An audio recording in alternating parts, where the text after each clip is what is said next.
Ka sorkar jela minta kala pyrkhing ting e bha ki kali shimet ki ba kamai khamtam she ki jaka jong kai perthai Hadien ke jingshah ya ka sonam bat raja kabala ja dangshan hasora habakran bat kila pathai kubor usembot menteri rangba badai pek ya katana transport ba snyau bhalang dhar ulang ba ka ni ka senjam ba ki shim kalong na ka benta ka jingshah jong paro Sir, to take action accordingly. So action Especially after the Sonham case happening.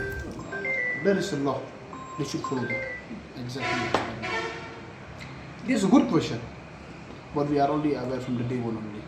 We had a meeting, make sure all the private vehicles should not use as commercial vehicle. We are doing that. still using. That's why we are finding them.